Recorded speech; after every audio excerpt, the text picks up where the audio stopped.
साल 1932।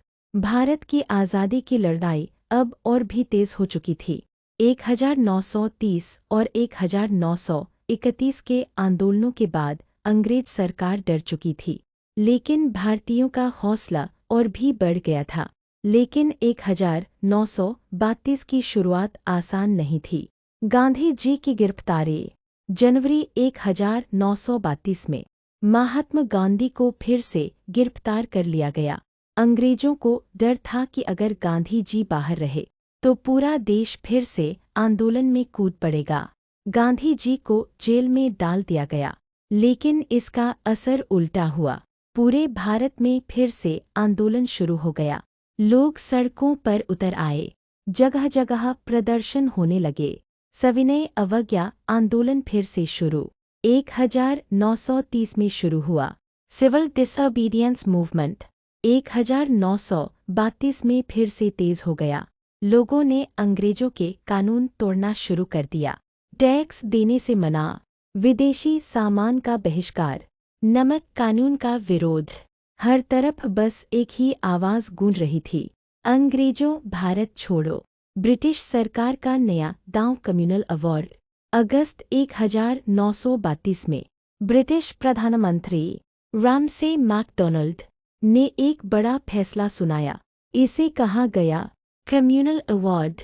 इसमें अलग अलग धर्म और जातियों के लिए अलग अलग चुनाव सीटें दी गईं। मुसलमानों के लिए अलग, सिखों के लिए अलग और सबसे बड़ा विवाद दलितों के लिए अलग निर्वाचन। गांधी जी का विरोध। जब गांधी जी को यह बात जेल में पता चली तो उन्होंने इसका कड़ा विरोध किया। उनका मानना था इससे हिंदू समाज बंट जाएगा, देश कमजोर हो जाएगा। और फिर गांधी जी ने एक बड़ा कदम उठाया। उन्होंने आमरण अनशन शुरू कर दिया। पूरा देश हिल गया।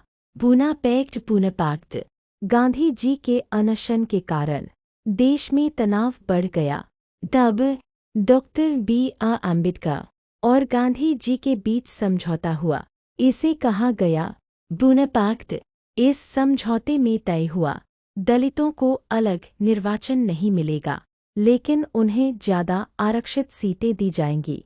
इससे गांधी जी ने अपना अनशन तोड़ा और देश में थोड़ी शांति आई। अंग्रेजों की सख्ती। लेकिन अंग्रेज सरकार ने अपनी सख्ती कम नहीं की।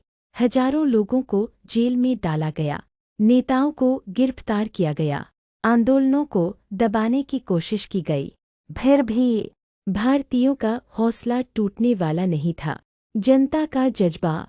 1932 में सबसे खास बात ये थी, अब सिर्फ नेता ही नहीं, आम लोग भी आज़ादी की लड़ाई में कूद चुके थे। किसान, मजदूर, महिलाएं, छात्र, हर कोई आज़ादी चाहता था। 1932 का असर।